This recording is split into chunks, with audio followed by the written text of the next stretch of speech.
Walpole. My name is Ellen Curran and I am your host for Walpole Green.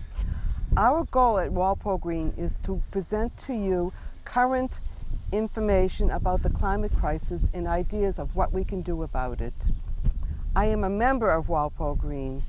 Walpole Green is a group of Walpole residents dedicated to a healthy environment, including protecting our natural resources and fighting the climate crisis in Walpole, the state, our country, and the world. Today, we have left Zoom and we are in beautiful Adams Farm. We have with us Gary Riggott, who is the chairman of the Walpole Trails Committee and the Walpole Town Forest, and Roy Noepel, who is the president of the Friends of the Adams Farm. Roy Noepel lives across from Adams Farm and often took advantage in enjoying the property. One day when he was at the butterfly garden, he met the founder, Dorothy, who encouraged him to become involved in the garden. Eventually, Roy became butterfly manager, and as he attended the Friends of Adams Farm meetings, he increased his role to include budgeting and maintaining the butterfly garden. When the former president stepped aside, Roy became the new president. Roy and the committee focus on preservation and enhancement of the farm for all Walpole citizens. Preservation includes fence mending, painting, trail clearing, brush clearing for fire prevention and forestry management, while the enhancement includes trail signage, historical site signage, picnic sites, and garden plots to attract birds. So, Roy, I want to welcome you to Walpole Green and thank you so much for taking the time to be on our program. My first question is, can you tell me the history of Adams Farm and what are its goals? I'd love to. I've been involved here for now 7 years, so prior to my being here, in the 1990s, a group of individuals teamed together and built a town consensus on saving this property from development, a development that would put a burden on the taxpayers, erase a valuable part of the environment here in Walpole. So thankfully, the building of that consensus led to the town acquiring this property, which adjoins other natural properties that creates a very valuable resource for, again, the community and environment. Something I'd like to mention, back in 2017, we celebrated our 20th anniversary here, and we were recognized by the Select Board as well as the state of Massachusetts for the invaluable preservation of nature, as well as having a recreation for town visitors and other towns alike. So I'd like to point them out to you. That's wonderful. So this is from the state of Massachusetts, and it commends the citizens of Walpole for preserving the property. So that's one of two that I'll show you. And the second is from the Select Board, which again recognized the citizens and town government of Walpole for teaming with state officials to preserve this property into perpetuity for recreation and again fostering the environment. It's wonderful to be recognized for the hard work and the caring that you all put into it. And it's all volunteer effort as well. What are its goals? Well, the goals, we have an official list on the Adams Farm website as well as the Friends of Adams Farm website. But in my opinion, the goals are to preserve the property for its natural setting. It's also to welcome visitors. Folks over these 25 years almost have, whether they've come here 1,000 times or their first time, to be a welcoming property, a property that has all types of recreation, even volleyball playing, to the many trails, to mountain biking as well. Those primarily are the three activities that place here. Although families and groups also, including the Scouts, have events here that are great for the Scout effort, family reunions. We also have weddings here. We have so many different groups of all types that celebrate nature, and it's a great thing to see as a volunteer here. Yes, and today they were having a scouting event, aren't they? They sure are. Yes. On our website, we've got a whole list of year-round activities, including nature walks that fosters the environment and educates folks on birds, owls, monarch butterflies, gardening, and our website really digs deep into all these issues. So I welcome folks to check out our newly enhanced Friends of Adams Farm website. Okay. And I have to say that, coming here, and it just feels beautiful and peaceful, and a place where nature just explodes with life and beauty. Thank you. So let's take a walk over to the butterfly garden. Great. Well, Roy, here we are at the butterfly garden. Can you tell us why this garden is so important? Sure, I'd love to. Boy, this garden's been here since 2009, I believe, and it was founded by a group of volunteers that contributed their time and materials to build a butterfly garden that would enhance the monarch butterflies, in particular with pollination as well as a priority. So we've stocked the butterfly garden with such things as butterfly bushes to enhance the migration of the monarch butterflies, and we've been recognized as a migration stop, which is very rewarding to be part of the environment and to have a nurturing, healthy space for not only butterflies, but folks during the weekdays or weekends to come here and relax and soak it all in. Yeah, and are monarchs endangered? Yes.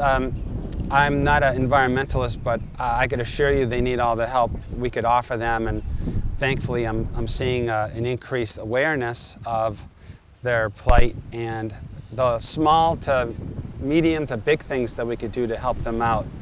And I would like to think this butterfly garden is part of that volunteerism and showing everyday folks that you can help and come to our butterfly garden to see a few of the ways that we've done our best. Right, and perhaps some people can implement what you do here at home. Yeah, we'd love that. Okay, let's walk over to the community garden now. Okay. Great. Roy, can you tell us more about this community garden and why it's so good for the environment, and also about other programs that you offer here? Sure, I'd love to. So this community garden has over 60 plots that area residents can come and have their own garden. So imagine wanting to garden as a first-time gardener, but not having the yard space, or having a garden at home, but you'd like to have more area for either wildflowers or primarily vegetables, of which we foster and recommend here. So we have this large expansive area that's fenced in, that we provide water and hoses, where gardeners can sign up in the cold winter's months and then have each garden plot to ideally grow produce, so any type of vegetable. We also have some gardeners that have wildflowers. So imagine all the blossoms throughout the year, the growing year, where the area bees and other birds can enjoy the nectar. So we feel that this garden is a natural part of Adams Farm. It was created, I'd say in the early formation of Adams Farm, where it was an idea that a group of individuals came up with and recommended through the Adams Farm Committee that evolved into the Friends of Adams Farm Committee. And it's a showcase of Adams Farm. We've invested in a new fence. We've invested in teaming with each gardener, and we've got a full communication with a staff of volunteers that communicate to our other committees. So it's a fine-tuned organization at this point that, again, whose goal is to foster the environment and giving people the ability to eat healthy foods as a result of their hard work. With no chemicals, because it's organic, right? Oh, very much so. Is the food pantry, do they have a plot? There is one plot here that the Norwood Women's Organization, I believe it's the Norwood Gardeners Association, has, that donates all of the rewards of their plot to at least the Norwood Food Pantry and perhaps the Walpole Food Pantry as well. Oh, okay, that's great. And because it's organic, all the groundwater that goes through the ground is clean and chemical free. Oh, very much so. Yes. Okay, that is great. You want to tell us a little bit about our grass here? Certainly, I'd love to. So visitors of Adams Farm, when they first turn in, are welcomed by the white wooden fence along North Street, which is the signature, and they see a large expansive field. That allows for, again, pollinators. It's a set of fields we have at Adams Farm that at peak growing season in the summer, usually we have the first cut done by an area farmer who has an agreement with Adams Farm where they come in and mow or, cut the fields, collect the hay, and then use it to feed their horses or cows. So it's used within their farm. And the other side of the equation is we lime and at times use fertilizer to create a healthy growing environment for the fields. And you limit your chemicals, don't you, so that it's as healthy as possible? Oh yes, we have teamed with UMass within their environmental organization through a series of soil tests to do the best as we can to limit the fertilizers, and if we do use them, it would be, to the best of our abilities to minimize them. Okay, and I know that you give out seeds during the winter? Oh yeah, good point. We do have a community seed library that was started by an area resident that has grown into a very involved, successful program. We have a seed library that's located at the moment at the Walpole Library. So great time to go in there, grab a great book, and donate organic seeds. And in return, if you need seeds, you could also take them as well. So it's a great volunteer seed library we have. That's great. Anything else that I've missed? Earlier I mentioned the Friends of Adams Farm has a website. We also have an Instagram. The Adams Farm Committee is part of the town website. So I would truly love it if folks could visit, at a minimum, the Friends of Adams Farm website, because there's a whole series of year-round activities that we would welcome them. Nearly all of them are free, and it's a great opportunity to learn so much more about the hundreds of acres we have here for enjoyment and recreation and preserving. Roy, is it first come, first serve when it comes to signing up, and how do you go about doing it? Yes, it is first come, first serve signing up. That would happen through our website form. We have many returning gardeners, so the number of open spaces can be a minimum. It could be 10 or 12 per year. So anyone interested can sign up, and we also have a waiting list. Should there be an opening, we would welcome new gardeners. Okay, thank you. Very popular here. Gary Riggott moved to Walpole in 1992, and since arriving to Walpole, has been exploring Walpole's outdoors. With the neighborhood abutting the Neponset River watershed property, he has explored the trails in their area all year round, and has hosted hot dog roasts during snow-covered winter months in the woods. It was his children, who at the time were 4 and 5 years old, that brought Gary to become involved with the Trails Committee.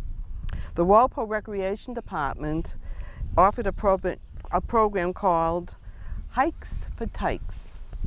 It was an opportunity to learn about the trails and natural areas in the town. And when the rec department needed a leader for the program, Gary took it over. And he did this for 2 to 3 years. Through the program, Gary met individuals involved in the Trails Committee and Adams Farm. Gary created a program called Full Moon Cross Country Skiing here at Adams Farm, which still continues today, and his entire family is involved in that skiing. In addition, Gary has been involved as a laborer or project leader for several outdoor construction projects in town, such as boardwalk building projects in the town forest and at Adams Farm. I know that you are, that the Trails Committee is very involved with Adams Farm. Can you tell us about the committee and what you do? So the Trails Committee right now has 7 members. We were established in 1998 when the Bay Circuit Trail was routed through Walpole. The Conservation Commission realized that once the trail was established, it was going to need ongoing maintenance. So they allocated money for a Trails Committee, and it's been around since '98. And I've probably been involved in it since the early 2000s, not exactly sure when. So we have 2 major focuses in the Trails Committee. One is, we call it outreach. So it's trying to promote the trails and raise the community's awareness of our trails network. We've GPSed almost all the trails in town at this point. We have 50.5 miles of trails in Walpole, and a lot of people wouldn't even know that. We recently created a new website, so that's a good interface for the community. There's maps of all the different trails. So outreach is one of our focuses, and then the other part is more workmanlike, keeping the trails clear, keeping them marked. We are just now embarking on a mapping project. We just within the last 2 weeks got $3,000 from the town to buy nice maps mounted on aluminum. They'll be permanent. We're really looking forward to seeing this project through to fruition. I'm curious, there's 55 miles of trails. How long is it going to take you to have a map? So we're starting with 2 parcels. The first will be the town forest. There is a total of a little bit over 9 miles of trails in the town forest, and then another one called the Pinnacle, which is in East Walpole. It goes from where the Neponset River crosses Washington Street by the Hoagie Bear Factory back to Dog Rock, which is on Plimpton Street. So those will be our first 2. And yeah, we just actually met on Friday. We have one of the Trails Committee members is a web designer, he's a graphic artist, and he's phenomenal. So we looked over the first draft of the maps on Friday. We made some changes, and we'll have the maps ready. We actually need to spend the money by the end of June, so we'll be seeing these implemented very shortly. What else does the Trails Committee do with their work? Mostly the website has been a really good interface. So we actually have now, our website is less than a year old, but we've had a Facebook page for maybe 2 years now. One of our big events is New Year's Day hike. And I think this most recent year was our 3rd annual. So an interesting thing, the Facebook is a great way to reach a broad community. Yes. The first year that we did a New Year's Day hike, we probably only posted it sometime in December. And one of the scout leaders was there keeping our bonfire going. She counted 500 people that day in our first annual. So we were just amazed and pleased and happy with the turnout.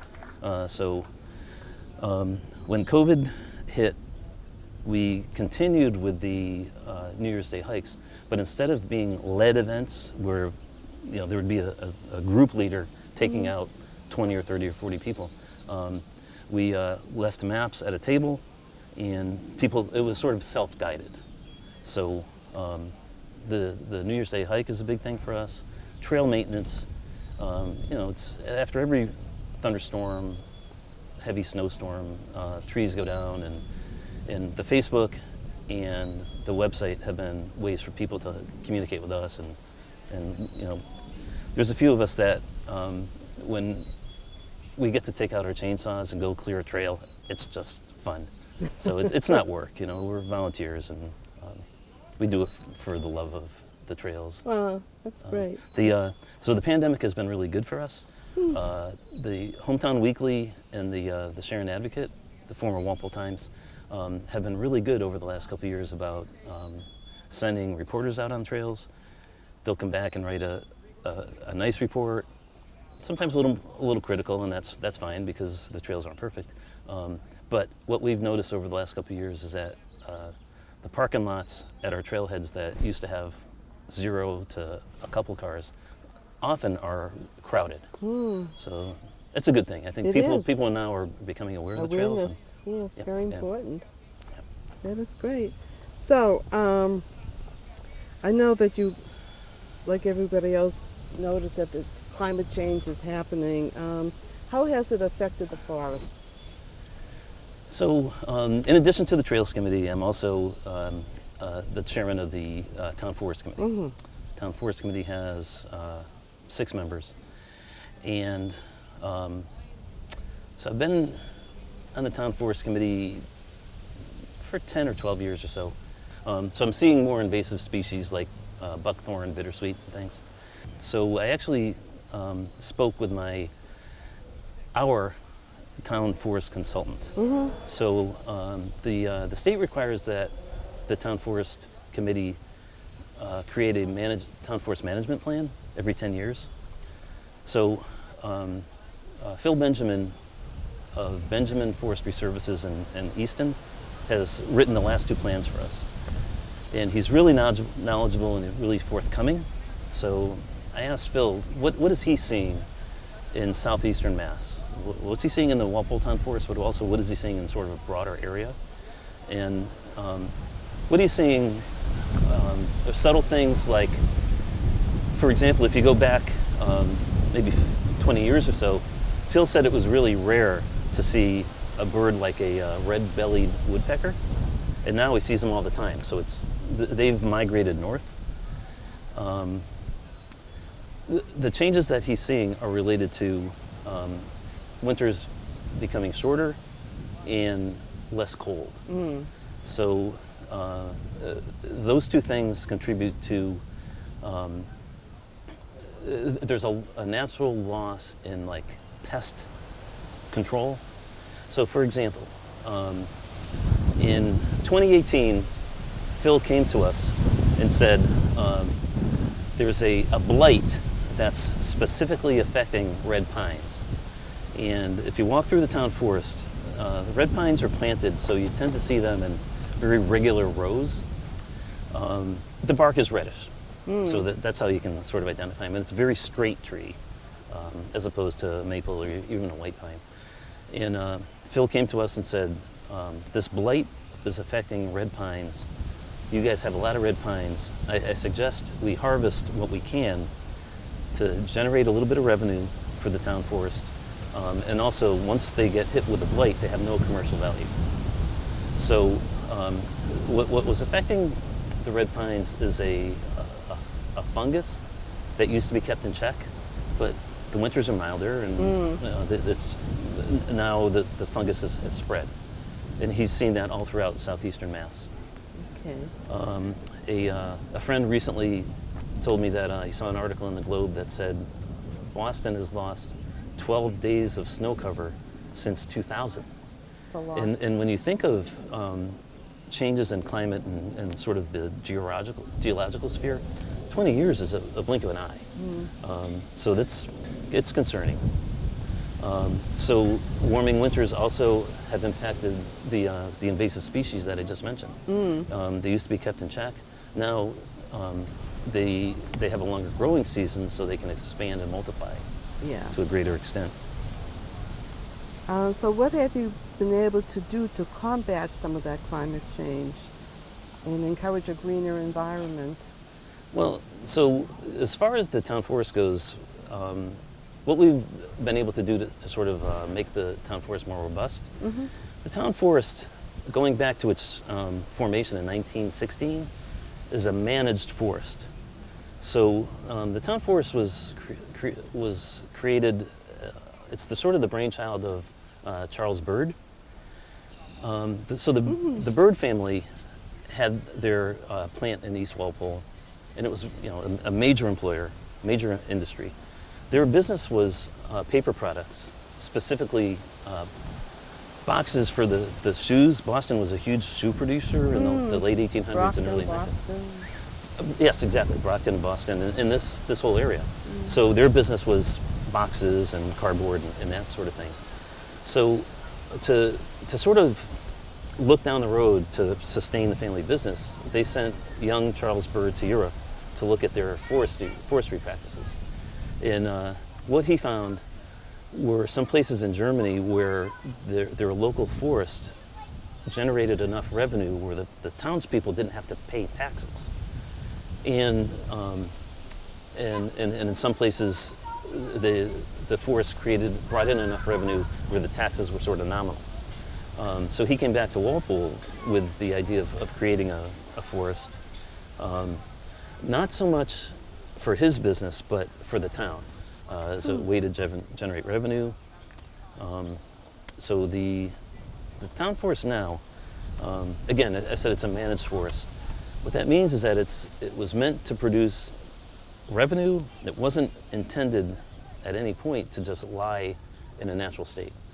So by being managed, that means that we have trees of different species, native whenever possible, and then also different ages. So just imagine, a forest in central Mass is all largely dominated by the older trees, which they sort of block out the sun and stuff. We wanted a different approach. We wanted different species, different ages, so that the forest is more robust. So that's how we're managing the forest in a way to make it a little more robust to climate change. Okay, and because you don't have so many of the same tree, it's not as devastating. If we get gypsy moths, Yeah. for example, if it was an oak forest, a gypsy moth outbreak would wipe us out. So we have oaks, maples, white pines, red maples. So we have a lot of different species, and we also have different ages.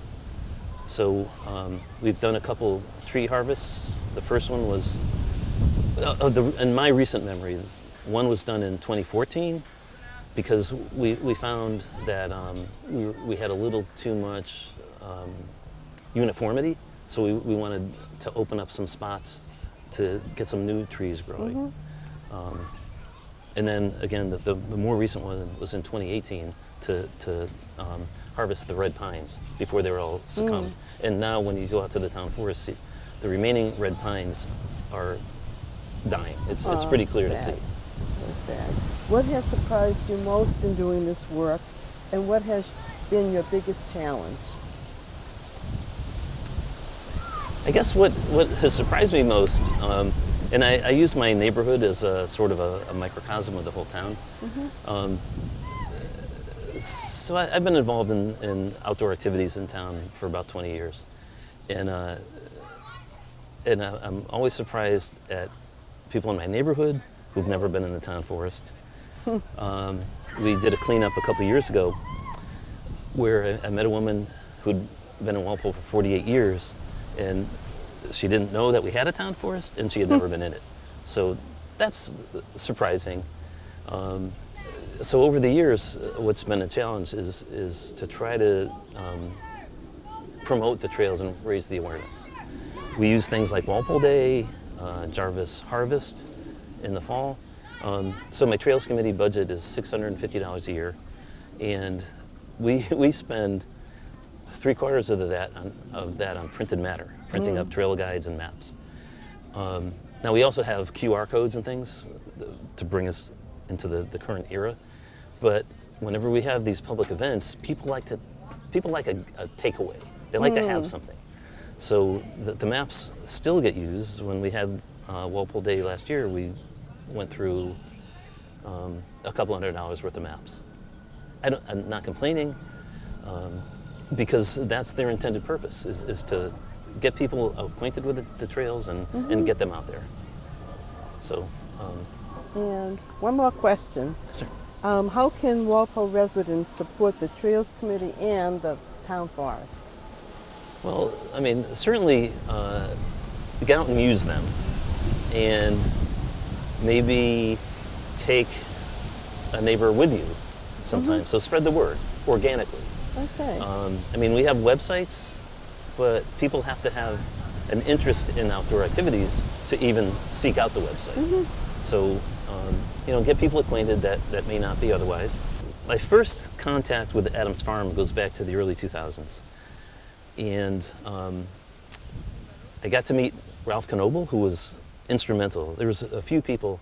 I think the barn actually carries Ralph's name. There's a plaque out front. Mm-hmm. And so I've been a cross-country skier my whole life.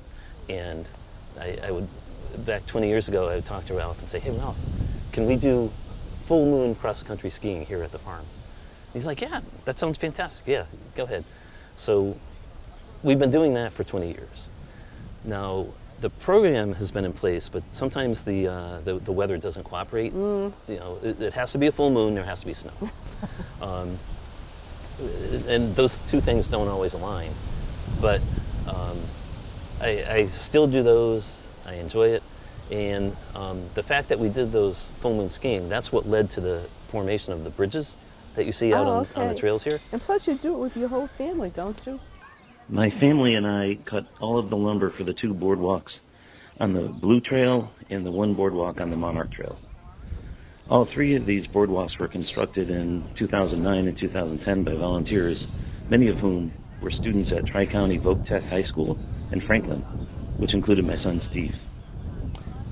More recently, in summer of 2021, a boardwalk was constructed on the Orange Trail by volunteers from NEMBA, the New England Mountain Biking Association. And in the fall of 2021, a beautiful new boardwalk was built beyond the backfield of Adams Farm on the far west side of the power lines. This group of volunteers was led by Chris Gibson and included members of the Friends of Adams Farm. We know what some of your challenges and surprises has been, Gary. How about you, Roy? Sure. One of the big challenges we have at Adams Farm is that it does tend to attract a lot of visitors at times. And part of that equation is a lot of dog walkers, which is all great. I mean, part of the value of Adams Farm is to walk your dog. But the challenge is we have a leash law here as part of being a town-owned property. And one of the biggest challenges, candidly, is we have dog walkers that do not leash their dogs. And we have people that come here to walk in a peaceful setting that may like dogs, they may not like dogs.